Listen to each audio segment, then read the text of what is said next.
안녕하세요. 정경입니다. 오늘은 제가 올린 영상에 대한 댓글을 제가 하나하나 다 답글을 달아드리진 못해서 그래서 그 댓글을 같이 한번 읽어보면서 거기에 대한 제가 답변을 드리는 그런 시간을 좀 가져보도록 할게요. 뭐 모든 영상을 다 볼 수는 없고 모든 영상은 아니고 이제 제가 올렸던 영상 중에 뭐 무역으로 부업하기라든지 그 다음에 신사임당님을 언급한 그런 영상이라든지의 댓글을 좀 같이 읽어보면서 제가 친절히 답변을 하는 그런 시간을 좀 가져보도록 하겠습니다.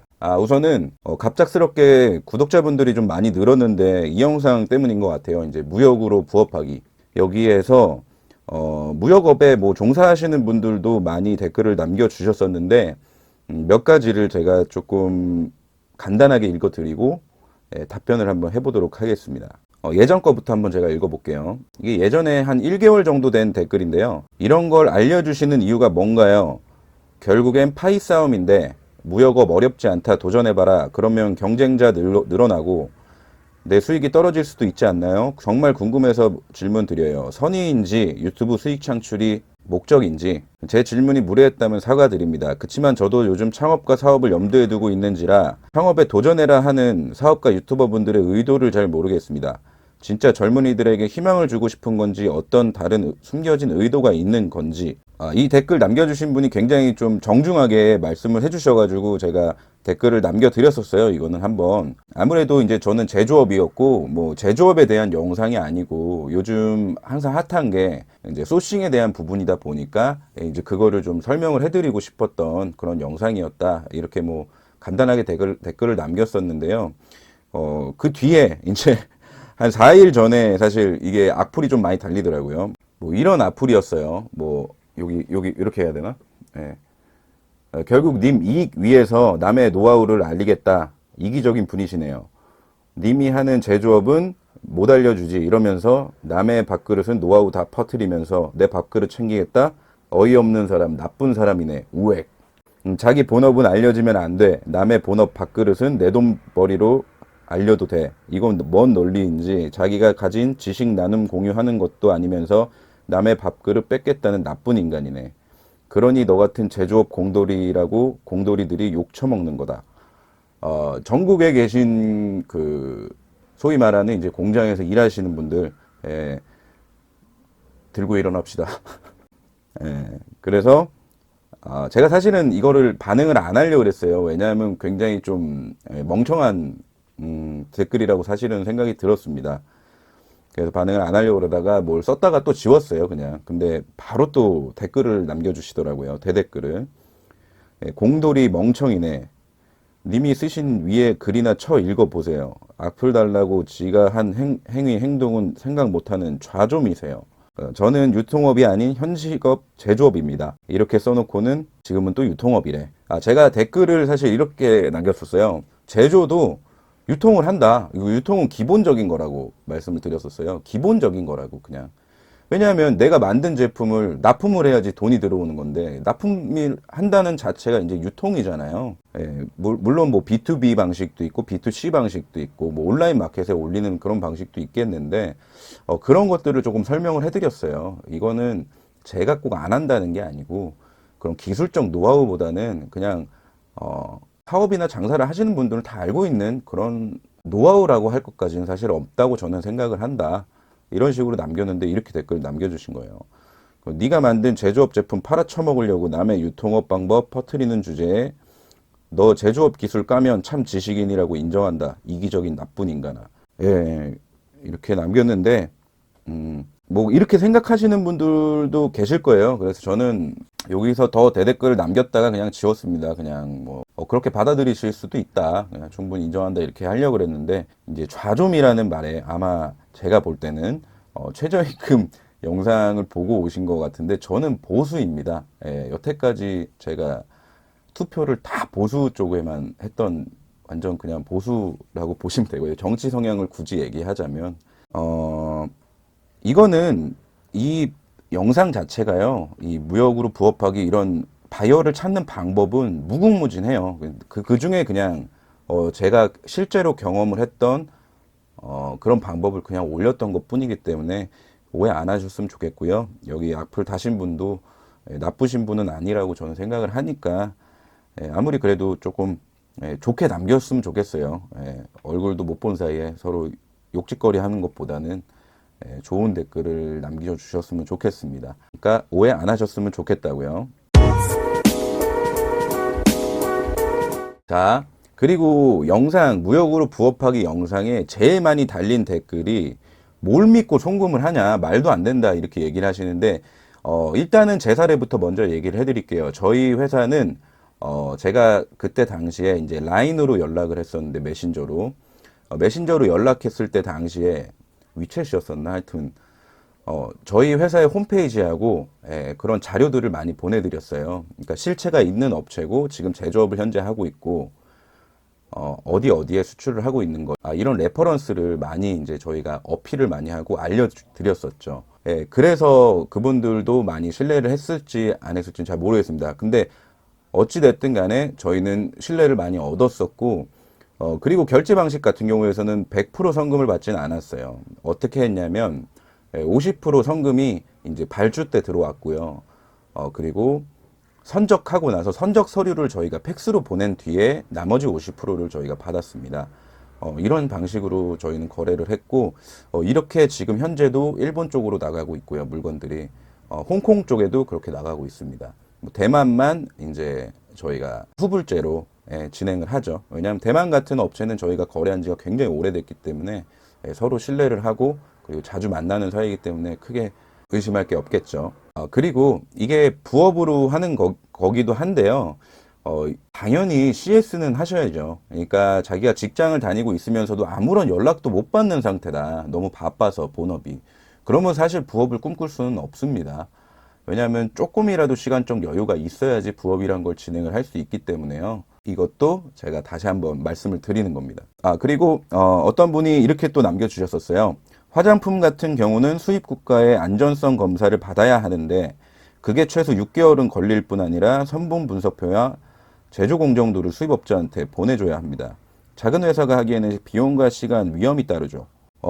제가 홍콩이라고 말씀드렸어요. 홍콩 같은 경우는 제가 코트라에 있는 걸 좀 인용을 해볼게요. 홍콩은 기본적으로 화장품 제품에 대해서 사전 승인을 요구하지 않으며 의무적인 테스트도 없습니다라고 코트라에서도 문의를 했을 때 말씀을 주셨던 사항입니다. 그리고 사실 홍콩이 아닌 국가로 물건을 보내야 될 때 이제 화장품이라고 친다 그러면은 저희는 소싱을 하는 입장이에요. 그래서 소싱을 하는 입장이기 때문에 크게 이렇게 인증 서류라든지를 준비를 할 필요는 없고요. 거의 대부분이 브랜드사에서 준비가 돼 있는 경우가 많습니다. 그렇기 때문에 그 부분을 확인을 하셔가지고 브랜드사랑 미팅을 할 때도 항상 여쭤보시길 바래요. 국가마다 법이 조금씩은 달라요. 근데 홍콩은 괜찮습니다. 홍콩 같은 경우는 크게 서류가 들어가는 게 없었기 때문에 굉장히 좀 간단하게 저희가 할 수 있었어요. 그리고 이것도 제가 한번 그 라이브 방송 때 많이 얘기해 드렸던 건데, 예를 들어 그런 경우도 있습니다. 중간 업체가 뭐 소싱만 하는 업체가 유통업자가 이 바이어가 너무 괜찮아가지고 지속성, 그러니까 지속적으로 물건이 많이 나갈 것 같은 경우에는 차라리 총판권을 구입을 한 다음에 대신 이제 이런 제반 서류들 있죠. 안전성 검사라든지 뭐 이런 것들에 대한 비용을 내는 경우도 많습니다. 리스크가 그 0%짜리 사업은 절대 없어요. 그냥 리스크를 조금씩 줄일 수는 있겠지만 리스크를 좀 더 줄이고 싶다 그러면 내가 찾던 그 제품이 어느 정도의 제반 서류가 준비가 돼 있는 회사에서 만든 것인지 그 회사가 그만큼의 준비성을 갖추고 있는 것인지 이런 것들을 판단하시면서 아이템 같은 거를 선별을 하셔도 괜찮을 것 같아요. 댓글이 또 있어요. 이게 이제 또 결제에 대한 부분인데 보통 첫 거래는 LC 오픈함, 첫 거래부터 미쳤다고 선택티로 입금해주는 곳 거의 없음. 온보드 되고 ETD로 체킹되면 ETA로 통관 시 잠금 지급한다 해도 어려움. 다시 말해서 보험도 FOB, CIF 등 전부 하고 오퍼 치고 보험 들고 업무를 알면 쉬운데 모르면 환 리스크도 발생됨. 바이 무역회사 현업 12년 차가 이렇게 했는데 요즘 LC 오픈을 잘 안 합니다. 무역회사 지금 현재도 다니시고 계시면 아시다시피 엄청나게 큰 금액이 아니고서는 LC 거래를 잘 안 해요.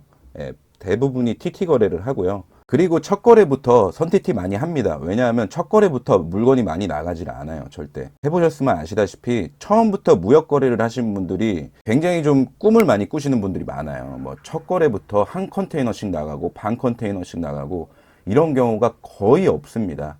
예, 첫 거래는 뭐 20상자 나가든지 뭐 30상자 나가든지 이렇게 작게 작게 시작을 해요. 왜냐하면 바이어 입장에서도 자기가 가지고 있는 그 오프라인 매장에 물건을 좀 깔아보고 난 뒤에 반응을 보고 반응이 괜찮으면은 사입을 많이 하는, 예, 그렇게 움직이기 때문에 처음부터 엄청나게 많은 물량을, 예, 사입하는 경우가 없기 때문에요. 보통 첫 거래, 그러니까 이렇게 물건이 작은 경우에는, 예, 대부분이 선티티로 진행을 합니다. 선티티라는 게 이제 성금이죠. 자, 그리고 또 댓글이 하나 있는 게 사입해서 안 팔리면 위험하니까 안 하는 건데, 이렇게 얘기해 주신 분도 계신데요.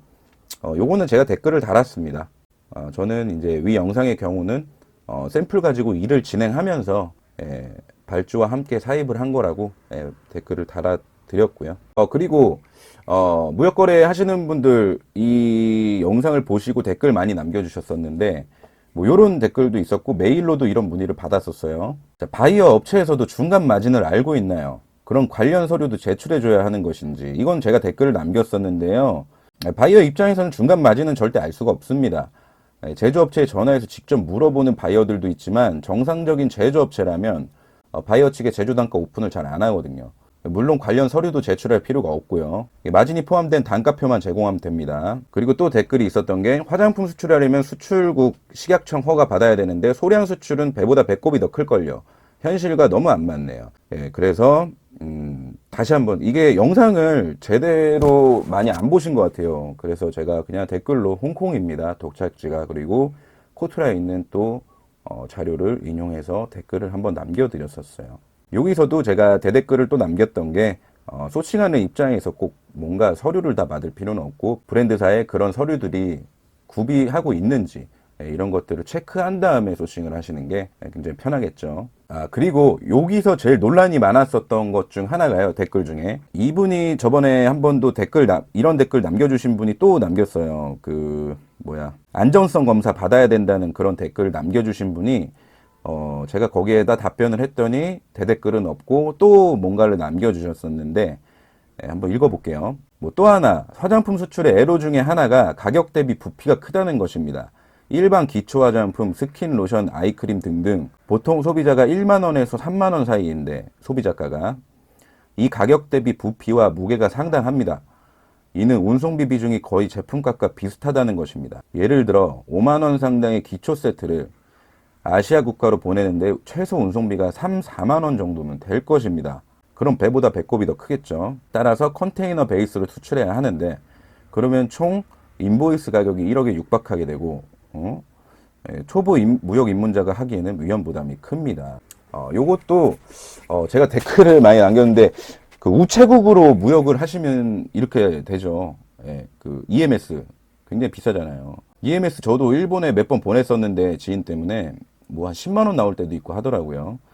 근데 제가 얘기하는 거는 컨테이너로 가는 그냥 해상 운송, 그러니까 무역 컨테이너를 이용하는 방법을 얘기를 해드린 거죠. 예, 무역 컨테이너로 가는데 기초 세트 하나 보내는데 4만 원 정도라 그러면 뭐 운송비만 몇 천만 원 나오겠죠. 댓글을 제가 그렇게 남겼었어요. 뭐 우체국 택배가 아닌 이상 세트 하나 보내는데 포워딩 회사 써가지고 세트 하나를 보낼 수는 없겠죠. 포워딩사를 그럼 쓸 필요가 없겠죠. 세트 하나를 보내는데.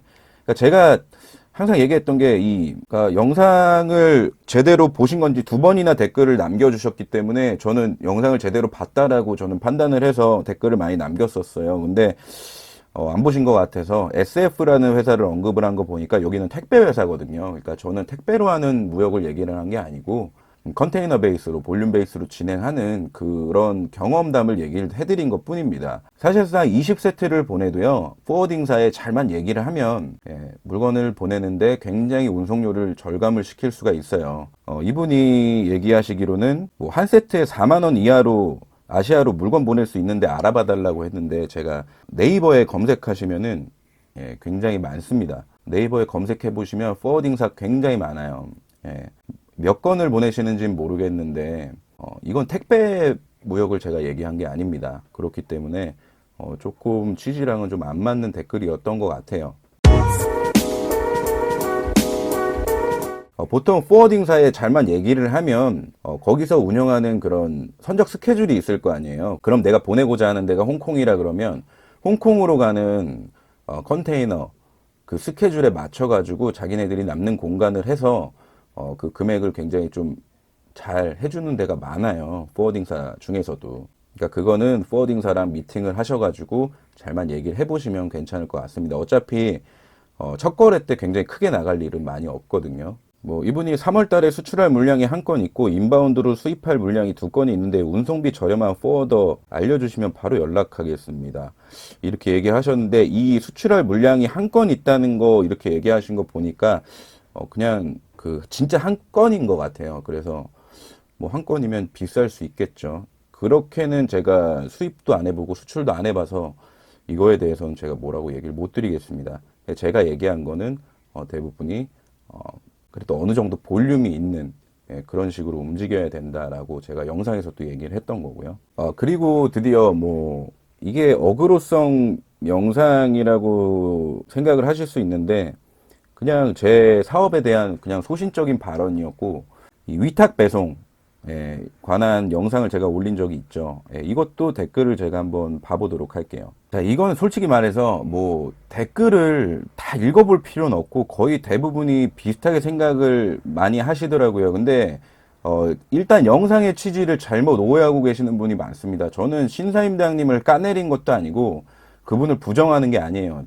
제가 영상에서도 언급했다시피 제가 제일 두려웠던 건 제 지인도 마찬가지다시피 너무 맹신을 하는 그런 현상들이 잘못됐다라고 얘기를 하는 겁니다. 용기를 얻는 것과 그 맹목적 맹신은 좀 다르다고 생각을 해요. 그렇기 때문에 제대로 알고 시작하자라는 거예요. 그분이 좋은 노하우를 알려주고 좋은 방법들을 오픈을 했으니까 그거를 자기 걸로 만들어서 자기 식대로의 사업을 한다는 게 중요하다는 취지의 영상이었지, 그 사람이 말한 건 거짓말이다, 바보들이다, 뭐 말도 안 된다, 사기꾼이다 이렇게 얘기한 게 아닙니다, 절대로. 근데 제대로 영상을 보지 않으신 분들이 악플을 많이 달아주시는 것 같아요. 자, 그분이 노하우를 잘 가르쳐 주셨다시피 그런 노하우를 가지고 능동적으로 시장에 접근을 하자는 취지였어요. 그러니까 자기만의 방식도 필요한 거고 여러 가지를 좀 해봐야 된다.